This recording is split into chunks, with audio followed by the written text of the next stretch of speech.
Very much. Mr. Barthold, amidst the joyous celebration here Thursday when this bill was rolled out, Speaker Ryan declared that a typical family of four was winning the prize of getting a full gas tank for a year. And I just want to ask you, before our service stations are full of people lined up to get this free gasoline claim with their tax change, if you and Joint Tax did the analysis that led to those claims about the typical family of four and what they would get. I've not seen it in writing anywhere. My understanding is you did distribution tables, but that any of this analysis was done by someone else. Mr. Doggett, you know that it's our policy to treat as confidential any work that we do for any member or office, Sure. be it you, be it the chairman, be it the... There's no analysis... So I shouldn't comment on the Okay, source. there's no analysis you've done here, and you don't know whether any credible methodology was used in making up these claims or not. Let me ask you also about something I know you do know because your name's on it, and that is in October of 2013, the Joint Tax Committee put out modeling the distribution of taxes on business income.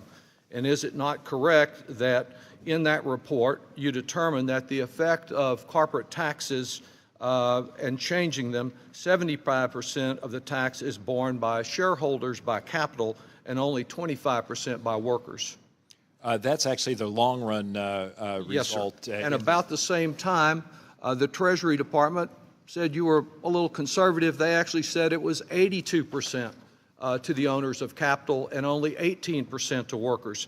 Can you confirm, Mr. Barthold, the conclusion of Steve Rosenthal at the Tax Policy Center that since foreigners own 35% of U.S. corporate stock, they'll get about $70 billion from this bill, and because they are foreigners, they won't have to pay a nickel of taxes on that?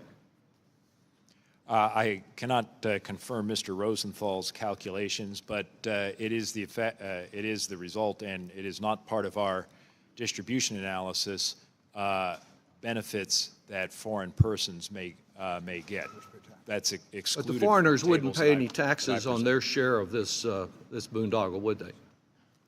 I'm sorry, I didn't hear. The foreigners wouldn't have to pay taxes on any increased dividends or share buybacks that they would have. Well, as a blanket statement, that's not completely correct, Mr. Doggett, because a number of foreign investors have effectively connected income in the United States. But if they're not in that situation, they're subject to the corporate income tax, or they'd be subject to regular. But the normal foreign investor would not be in that situation. I want to ask you also, Mr. Barthold, about another Joint Taxation Committee report, and that was the one in 2011, also under your direction, that concluded, as many other people did, that if you eliminate every corporate tax advantage, loophole, if you call it, or incentive that someone else might call it, you can only reduce the corporate tax rate to 28%, well short of the 20% that is being advocated today. That has not been changed by Joint Tax since then, has it? We have not reproduced the 2011 study. I do recall the 2011 study. Thank you. Thank you very much. And let me ask you also, the New York Times has estimated that President Trump will personally gain over $1 billion from what is being presented here today as a middle-class tax bill. He'll be able to do a little more than get a free tank of gas for the year. If you had the last decade of his tax returns for him, his family, his 500-plus entities, would your staff have the capacity to do an evaluation of those and the working papers to determine how accurate the New York Times is and present us a line-by-line analysis regarding how much the president will be enriched by repealing the alternative minimum tax, expanding the tax, the loophole for pass-through, and maintaining the carried interest loophole that he promised to abolish? Is that something that you have the capability to do under the provisions of the tax code and with the experts you have in your office? Mr. Doggett, I'll make three points. My colleagues are extremely capable. They are not auditors. That's sort of a different developed skill.